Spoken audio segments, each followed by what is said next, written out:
Hello, this is Ryan from Aerodyn.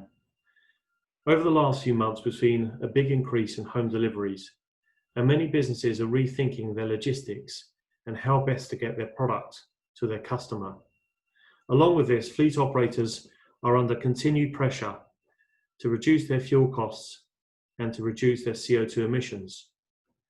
With this, we've had a number of customers ask us, what speed does a 3.5-ton box body need to be traveling at in order to get a benefit from aerodynamics? So I'm just going to take a couple of minutes now to share the science behind this.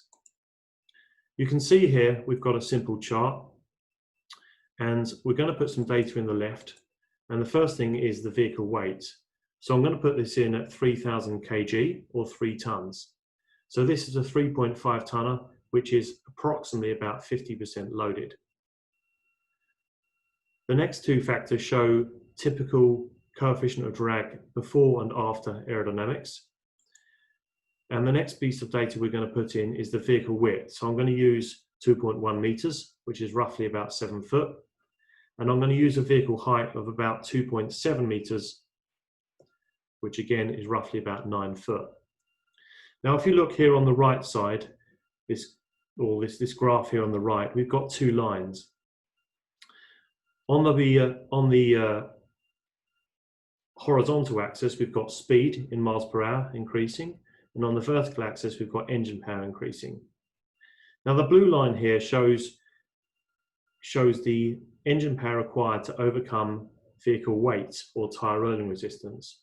And you can see a nice steady slope here. So when you double your speed, you need double the amount of power to overcome vehicle weight.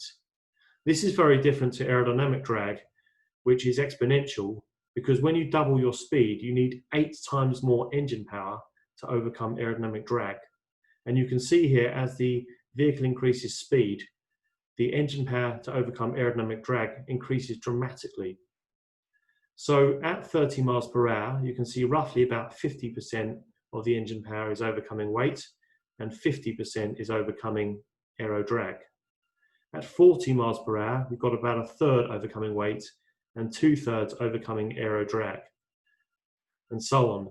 And what this means is that when you make an improvement to the aerodynamics of the vehicle, this line here drops, and therefore you can see 2/3 of the engine power is overcoming aerodynamic drag.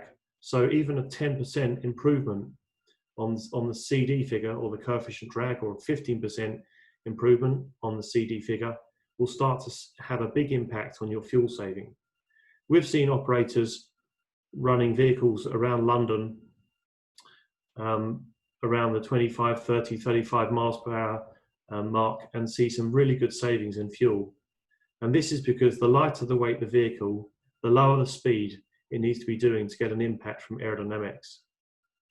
Also on this graph, it's very interesting to see that around about 15 miles per hour, you start to get an impact from aerodynamic drag. So even as low as that, you can be thinking about what you're going to be doing to your vehicle to make it more streamlined, more aerodynamic, and more fuel efficient. I hope that was helpful. If you have any particular inquiries or questions about your fleet, please get in contact and we'd be glad to help. And also, if there's any other questions you have relating to truck aerodynamics and the impact of it and fuel savings, please put a comment in the below, and we'll gladly do another video to try and explain that. Thanks for watching, and stay safe.